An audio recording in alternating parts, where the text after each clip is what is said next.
Kawawa naman yung mapaparatangan. Baka ang bitayin kasi natin, biktima lang ng ungas, di ba? Pero Ah, kung 100% ay talaga naman credible, why not? Talagang ipupush ko yan kung ako. Bitay, lahat bitayin. Pero kung katulad nito, Boeing, nako, paano mo sasabing bitayin mo yan kung sa kanya galing ang sentensya? Ikaw na ang nag-imbestiga kasi gusto nilang lahat eh. Sila nang mag-imbestiga daw. Tuturuan yung police, yung NBI, sa kanila investigation. Tuturuan pa yung prosecution kasi sa kanila rin. Tapos ikaw rin judge. Wow. mm. Napanood ba ninyo yung kay Sylvester Stallone si Judge Dredd? Parang gusto Mm. niyang ganun siya eh. Tapos bibitayin mo yung mga sinintensyahan niya. Parang medyo questionable tol eh. Banat bay. Pero sabi Para, ko nga, oo. para pala yung presidente natin nanood ng Spider-Man. Ito naman ating secretary nanood ng Judge Dredd, ano? Oo. Maalala mo yung Ganun. Judge Dredd, di ba?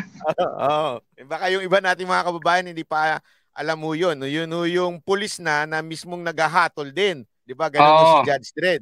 Parang ganun Oo, siya ang sinasabi ni... Oh, ni Futuristic na pelikula yan eh. ni Oo. Bandag na ganun ang ginagawa ni Remulla. Siya na pulis, siya na rin ang judge, siya na rin ang abogado, siya na lahat. Siya na lahat. Ala, tol, kung yun ang magsasabing I sentence you to death, putang ina, susundin mo ba? Tignan mo nga, 'di ba? Si Congressman Tevez, 'di ba ganun din nangyari? Ano na Mm. ngayon, terorista? Tama lang ba maging terrorist yung tao? Frinis yung mga asset. Alam mo, sa totoo lang, ang Mm. putang ina. May anak ako. Ha? Nagtatrabaho. Hinaharas din. Sinasubject ng AMLAC. Hindi ko rin sila nakakausap maigi pero parang ang kwento niya sa akin, yung may 200,000 siya, frinis ng AMLAC. Grabe. Sabi ko, putang ina, pati ba naman 200,000? Nagtatrabaho yung anak kong babae. Mangiyak-ngiyak Talaga. galit, nagagalit. Hindi pa, ito pa, kunin ko yung opportunity na ito. Mga kaibigan ko rin, sinusundan, binubuntatan ng mga tracking team. Putang ina, tama lang naman tracking team, pero hinaharas na sila eh. Mm. Bakit ka hindi maharas doon? Pwestuhan yung bahay mo ng mga patrol cars, susundan-sundan ka ng nakatandem. Paano kung criminal yan? Paano kung bataan yan ng mga drug lords, di ba? Putang ina, grabe itong ginagawa nila. Hindi lang sa akin to siguro eh. Oh, kahit nga Putang ina, po. grabe. So sinabi nyo rin yung Ay, sa tingin nyo yung kay Congressman Tevez isa ring form ng political persecution yun? oo tol, kasi hindi naman talaga ganun ang eh. Bakit ba ikaw as Secretary of Justice, dapat pag katulad ko sa akin na lang para mas maliwanag. 'Di ba may pulis naman na mag-i-investigate? Mayroon namang NBI kung gusto mo NBI. Pagdating doon, di pasok ninyo yung kasong yun, naimbestigahan. Nasa prosecution, kung yung prosesong yun, nakikita nila na mayroon talagang offense committed by this putang inang suspect, di file ninyo sa court. At yung court na ang bahala. Ganun sana, hindi yung nakikialam siya. Lahat pinapakialaman niya eh. Lahat kasi pinapakialaman niya. Siya nga si Judge Dredd. Baka hindi kaya, di ba sinabi nyo kanina, ginawang terorista si Congressman Tevez ng ganun-ganun lang. Baka kayo isunod. Baka kayo na maging terorista sa susunod. Tol, putang ina. Pag ginawa ni Boyeng terorista ako, Ah, putang ina. Hindi ako magagalit, matatawa ako dahil galit nga tayo sa walang awang pumatay na terorista, sasabihin terorista tayo, di ba? Ang terorista yung pati walang patukundangan, magpaputok diyan, magbumomba diyan, mamatay mga bata, mga matatanda, yun ang mga terorista. Ewan ko, ano bang definition ng terrorist? pero Ang sir, hirap eh. parang ganun ang trato sa inyo kasi kahit po yung anak ninyo, if ini-freeze yung Totoo. parang ganun na rin ang trato, wala nga lang label. Pero pinifreeze ho, pati pera, hindi naman ho dapat yun. Oo, dapat nga. Pasalamat naman ako sa Diyos at ganun lang. Sabi ko nga, mabait pa rin nakaalalay pa rin ng Diyos. Kasi hanggang ganun pa lang naman. Pero ayoko naman na grumabi pa yung gagawin nila. Pero pag grumabi, sigurado magiging terorista ako, putang inang yan. Pamilya na ang ini-involve nila, wala naman dapat. Mga inosente, wag nilang kantihin. Dahil kapag ang inosente, kinanti ninyo, putang ina. Kahit sa impyerno, pupunta ako. Kaya nga medyo, hindi, feeling ko lang boss medyo mukhang na-stress na si Remulla ng todo-todo doon kay Tebes Baka pagka hinanap-hanap nyo pa yun, baka lalo ma-stress yun lalong atakin sa puso yun. Oo nga tol, saka nakasubaybay din nga ako sa inyo. Yung mga comment ninyo, mga titles ninyo sa vlogs ninyo, contents ninyo, bakit sa tuwing magkakaroon ng aberya ang gobyerno, biglang bantag na naman, Tebes na naman? 'Di ba? Ano ko yun sa inyo 'Di ba? Kapag yun, halimbawa mayroong smuggling, biglang si bantag na naman ang ilalabas sa media. O kaya si Tebes, kapag nagkaroon na naman ng ukada o kung ano, sasabihin na naman nila, si bantag, si Tebes, tama yung sinabi nyo Ingat lang kayo, DG, kasi kasi kumakanta kayo ng ng Desperado si si Tebes nagsayaw ng budot yun, naging terorista. Alam mo tol, binalik ko lang naman kay Katapang kasi yung kanta niyang yon. Siguro naman isang paligo lang naman yung ganda ng boses natin doon sa kanya. Matanong ko lang, Sir Bantag, yung nabanggit nyo naman na tinanggal nyo yung kubol, di ba? Tapos ngayon, balik na. Okay? At ang sinasabi nila dyan sa kubol na yan, parang reformation. Ngayon, anong purpose? Talaga bang ang kaya nila binalik tong kubol na to is for reformation? Alam mo tol, didiretsuhin kita sa nakikita ko dahil lang involved dyan si Angie Bautista, pera lang kaya binalik yon. Ang cover up lang yan, bahay ni Lolo, kunwari, pero kumikita sila. Paano hindi sila kikita? Bibili ng commander doon sa hardware ni Bautista. Siyempre, kumikita sila ni Katapang. Sasabihin nila, para sa sa welfare ng mga matatanda, bahay ni Lolo. Oo nga, bahay ni Lolo, ang galing-galing mo, Bautista, Katapang. Pero sinong gumasto dyan? Sana kung gumasto dyan, si Angie Bautista at Katapang, hindi naman di ba? Sana tanungin nila, sinong gumasto doon? Sir, sila rin. Sinong nagbayad? Di commander rin, sir. Putang ina, paano welfare yun? Kaya nga noon, hindi ba delikado yun na, syempre, sarado yung mga kubol So kung ano-ano pwedeng gawin sa loob. Oo, tol, kaya nga nung i-demolish ko yan, sabi ko, may mga nagre-reklamo ron na PDL. Sabi nila, pinaghirapan namin yan. Sabi ko, may karapatan naman silang magalit at manghinayang sa mga kubol nila kasi ginastusan nila. Pero sabi ko, hindi naman tama kasi. Dapat ang gobyerno ang nagpro-provide. Yun yung sinasabing pondo sana. Kung talagang yan ang gagawin, jail. Pero mayroon na kaming ginawa rin sa 1 billion na yon. Di na kailangan magpatayo pa si Katapang Pero yung sinasabi nilang welfare, yung kubol na yon para kay Lolo daw, kalokohan yon. Tanungin mo kung sino nagbabayad. Speaking of demolition, kasi lately, speaking of yung pagde-demolish ng mga kubol, ikaw ba'y pabor doon sa PDL mismo yung nagigiba ng mga kubol nila? Kasi ganito ang nangyayari dyan, tol Kaya nga kasi nung ako ang nag-demolish dyan, backhoe, di ba? Kung backhoe kasi at kami ang magdi-demolish dyan, warak-warak, wasak na wasak, walang pakikinabangan kasi kami ang nag-ano Pero kung ang PDL ang pinag-demolish mo, dadahan-dahanin nila yan. Tatanggalin para hindi masira. Kasi ibabalik na naman yon. Parang si Angelina. Balik-balik. Siyempre, ikaw ba naman? Ikaw ba naman, tol? Nagbenta ka galing sa hardware mo. Tapos binayaran ka, sobra-sobra yung bayad. Tapos padidemolish mo. Putang ina mo siguro sabihin nila, di ba? Ano, gusto nyo riot? Hindi, sige, ganito na lang gawin nyo. Kayo ang mag-demolish para hindi masira, para may balik din ninyo. Dapat kung talagang dyan, di bakuhin ninyo, warakin ninyo para hindi na ibalik. Sunugin ninyo kung sunugin. Ganun dapat. Pakitang gilas lang yon, pakitang tao lang yon.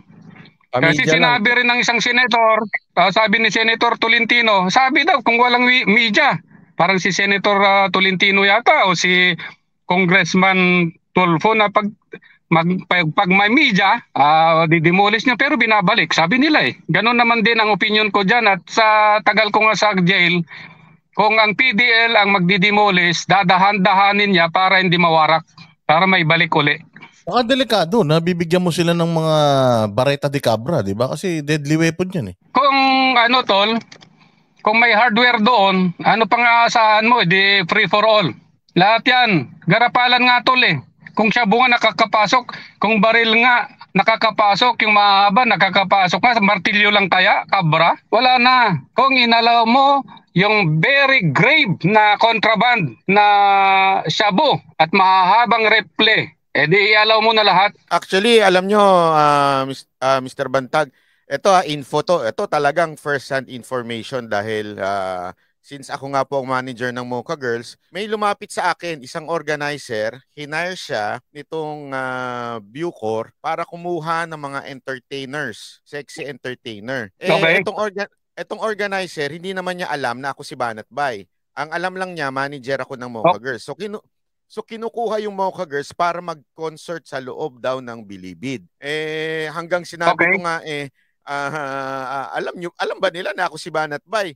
Tapos hindi na natuloy kasi syempre tinanggihan ko yun. Baka mamaya hindi na ako makalabas doon. Pagpasok ko doon hindi na ako palabasin. So, sa madaling salita po, pati ho yung mga sexy performer at mga babae na naman doon nakakapasok na naman daw uli. Yun ang balita sa akin mismo ng organizer. Okay. Nagkakatugma-tugma naman yung informer nyo, mga informants ninyo, yung mga info ninyo, katulad din naman sa amin. Kasi syempre, hindi naman nila nasa-search lahat ng cellphone nga dahil nga nagbentahan din ng mga cellphone. May mga nagtitimbre rin sa amin doon na ganito na ang nangyayari, tilapia, bumalik na, party-party na uli, lahat nandun na uli. Balik na tama ka tol doon, Banat Bay, totoo yun. Sige Alam mo, po. ang opinion ko lang, ba't hindi ka hindi tinuloy yung contract mo doon? Kasi magiging matibay kang buhay na patuto. Eyewitness ka eh. At pwede mong i-vlog yun. Putang ina, sasabihin mo, kinontrata ako eh. Di ba? Kaya hindi tumuloy tol yung kontrata sa'yo. Kasi, nako, patay tayo dito kay Banat Bay. Pero actually, ako na mismo ang tumanggi. Kasi baka mamaya, hindi na tayo palabasin doon eh. Baka doon ako mayari magkaroon ng riot. Baka biglang magka-riot doon sa loob eh. Pagpasok. Tol, alam mo tol, kung malaman nilang ikaw, malamang.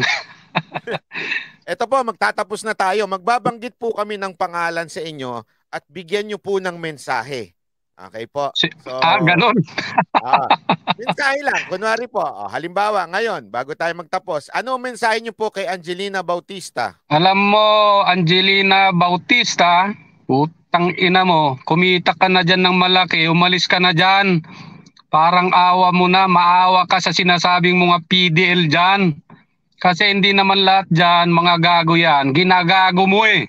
Marami kang sinasabi, Mandela, may pautot ka pang gusto mong maiyak-iyak ka pa, putang ina mo. Pagpakatotoo ka, umalis ka dyan. Yun lang ang importante. Pag umalis ka dyan, baka mapalitan ng mas maayos dyan. Nagkapera ka naman na.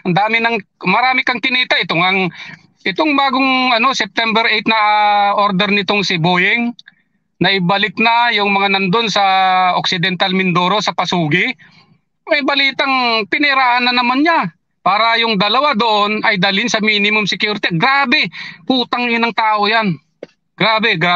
Umalis ka na dyan. Ay, nako. Ayan, from one DG to another. Anong mensahe mo kay General Katapang para mas advice mo para mas maging effective siya na Director General dyan sa Bucor? Alam mo, sa totoo lang, wala naman tayo sa position para bigyan ng pangaral itong 4-star general ng AFP.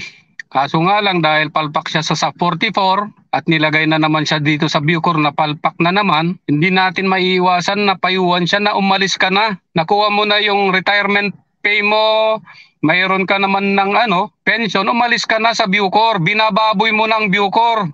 Huwag mong ganunin. Inaayos namin yan eh. Tapos gaguhin mo, babuhin mo na naman. Putang ina mo, katapang ka. Yun ang mensahe ko sa'yo, gago. Secretary Boying naman po. Boying, huwag kang maging bubuying palagi. Putang ina ka. Huwag kang maging si Judge Dredd. Alam mo yun, Judge Dredd?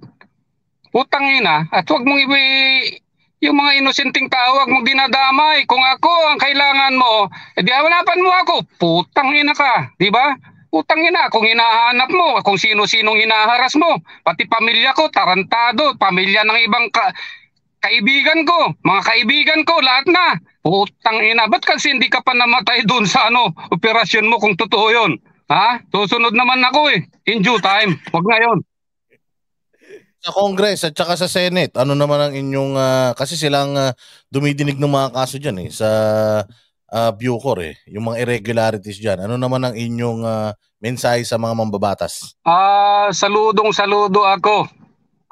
Mas, kumbaga, ang saludo ko sa Congress, sa investigation doon, sa hearing, dalawang kamay ko, kung pwede pati dalawang pa ako sa saludo sa Congress.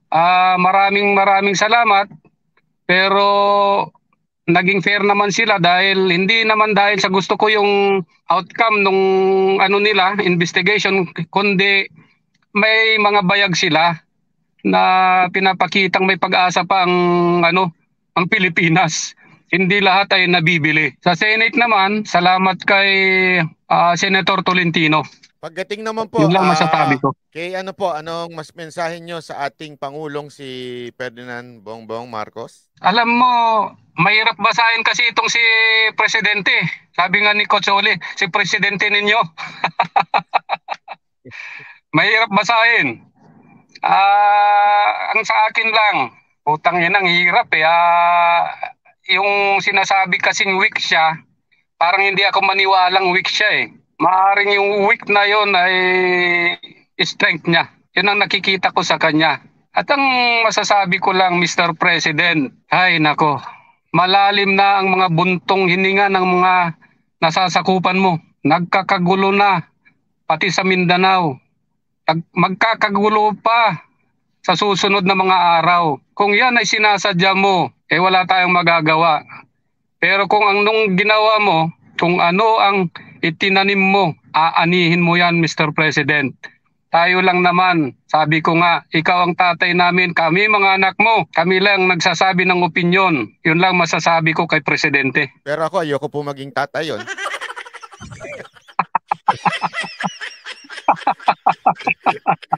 Actually, alam mo, Tol, nakakatawa Nakakatawa ka. Mr. Bantag, alam nyo naman, napakadami yung supporters. Sa mga nanonood sa atin, maraming sumusubaybay na mga supporters nyo at lagi kayong kinakamusta sa akin. So, ano naman ang mensahe nyo sa mga sumusubaybay sa inyo at mga gusto kayong tumakbo, mga supporters nyo? Okay. Unahin natin, siyempre itong mga mga subscribers ninyo, subscribers ng mga lahat ng vloggers na sumusuporta sa atin kay Mr. Bantag dahil sila yung parang nagpapalakas ng loob sa atin at kasama na rin kayo na naglalabas ng katotohanan na kung wala kayo talaga ay hindi rin sila magko-comment. At kung hindi rin sila magko-comment, wala na. Parang ang laban ko sarili ko lang. Kaya ako sabi ko nga, nagpapasalamat ako sa inyo ng buong puso, buong kaluluwa. Dahil sa suporta ninyo ay lumalakas ako na lumaban. Yun talagang na-feel ko. Kaya nga minsan may napapanood pa akong vlogger na kahit mali-mali, pero pag nabasa mo yung comment ng mga pag sinabi kasi sa Ilocano, nagbalikas mat, sabi. Hindi, ibig sabihin, yun naman tinutubok din. Kahit nagkakakamali, ang ibig sabihin, naparating pa rin naman yung dapat iparating sa madlang people. Yun. Salamat sa inyo, mga Banateros, Banatbay, Coach Oli, Boss Dada. Linawin po natin, hindi ho natin alam kung asan po si Sir Bantag. Ang itanong nyo ho kung alam kung asan si Sir Bantag, mismong si Secretary Remulla, baka alam niyang, kasi alam niya lahat di ba? Alam niya nga si Tebes nasa Timor-Leste. Di wala ho ba kayo sa Timor-Leste, Sir? Baka nandun din kayo.